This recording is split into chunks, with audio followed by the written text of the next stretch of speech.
Hi, it's Day to Day with St. Joseph. Father Barry with you. Day 6, Program 6. So we've completed a week of this. I hope this has been edifying to you so far. There's a gamut of conversation and topics and ideas about Joseph. We were at the temple yesterday just pondering the presentation mystery that happened this week on the church calendar. And I was thinking of Joseph when he was at that temple with Mary, with the 40-day-old Jesus.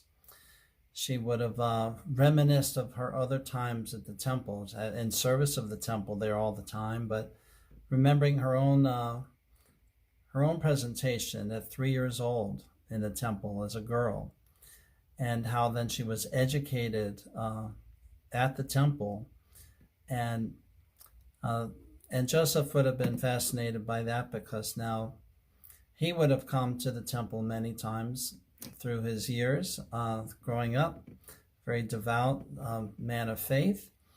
And when they went up the hill to the temple together, Mary and Joseph, with the baby Jesus on the 40th day, he would have been praying those psalms, those temple psalms, those pilgrimage psalms. Come, let us go up to the mountain of the Lord, and let us sing to the God of Jacob. Think of all the wonderful psalms of expectation going up to the temple, or as David used to call it, the Lord's footstool. So this wonder of the world, a rebuilt wonder of the world. Ezra and Nehemiah rebuilt the temple. Remember, the great Solomon temple was the great, amazing building. The Jews saw that destroyed, and they had to come back to Jerusalem and rebuild. And that was the remnant people of faith, and that really leads us to Joseph. And as he looks at that rebuilt temple, it must have meant something to him that even though Israel was torn asunder and exiled, people came back. And they came back and they tried to rebuild. And between that time and now him coming up to the mount at the temple, every year they would have made the trip once, twice, a few times from Nazareth to the temple. When they're in Egypt, that wasn't possible.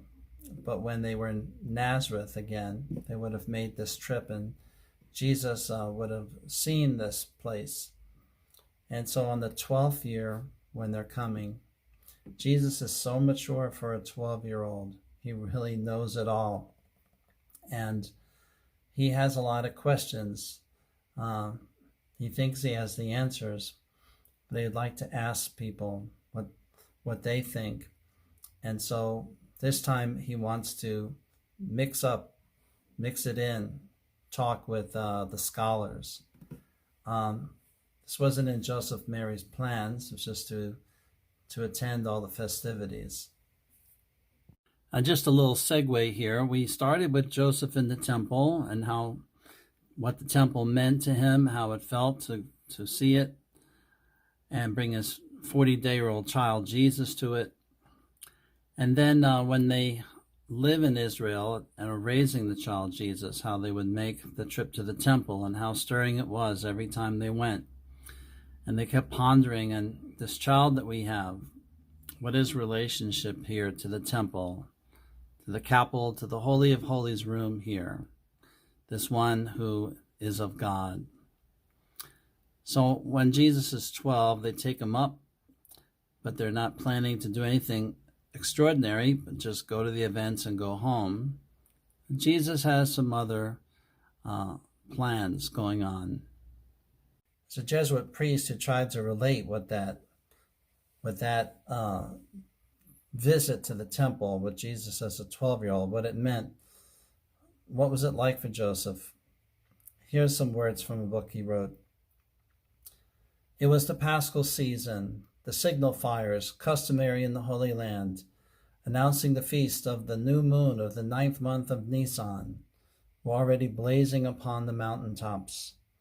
The roads and bridges were set in order, and the entire populace made their preparations for the pilgrimage to Jerusalem to celebrate the principal feast of the Old Covenant, the Passover.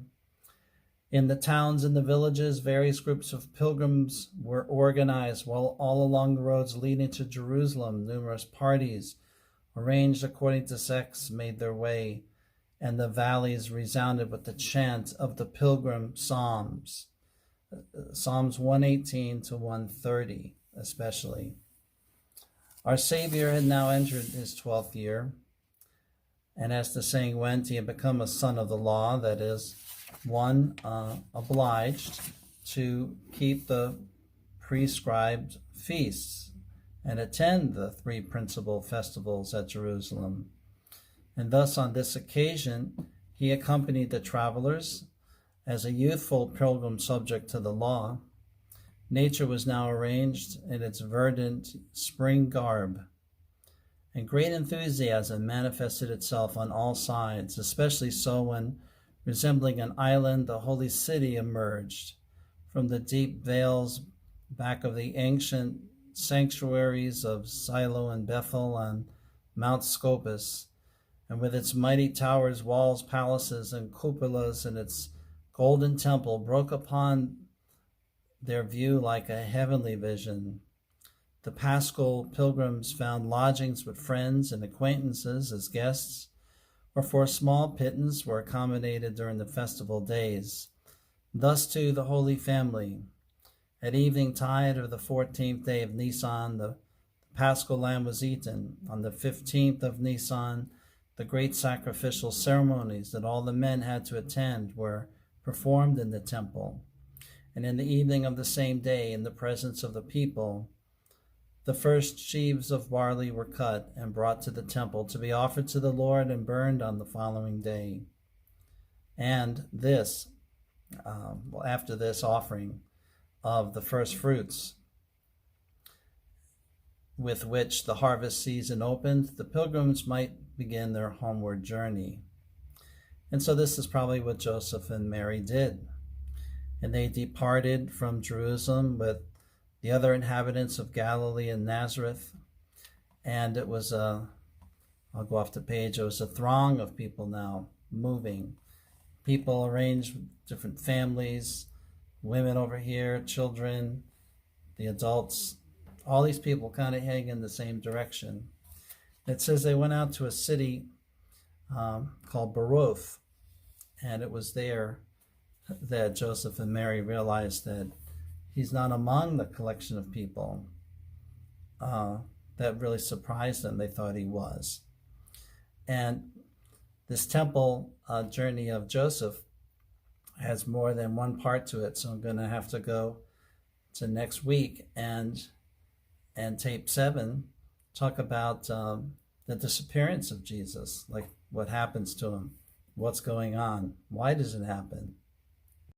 So in a tease of what happened to Jesus, where was he? I'll read a little bit more from this Jesuit author. He says, by a special disposition of providence, our Savior had hidden himself from his parents during their search for him. This was easily accomplished among the circumstances, since the men and women worshipped apart in the temple, and in the same manner came and returned on their pilgrimage. He probably spent the night on the Mount of Olives or in a public caravansary and begged a morsel of bread as an alms. And after the departure of his parents on the following day, and the crowds leaving back to Nazareth, he, Jesus, proceeded to the temple and made his way to the platform or lecture hall, where the local and visiting doctors of the law delivered their discourses, during which the audience was permitted to ask questions. So Jesus took his place among the listeners there, and because he likely repeated his visits and drew everybody's attention to himself by his winning presence and his intelligent questions and answers, he became the center of attraction for all, even for the doctors. And the topic of discussion might have been the advent of the Messiah. but he would have caused quite a commotion there, quite a revolution of it with his words. And soon now, Mary and Joseph are going to be coming back, witness to it all. This is Father Barry.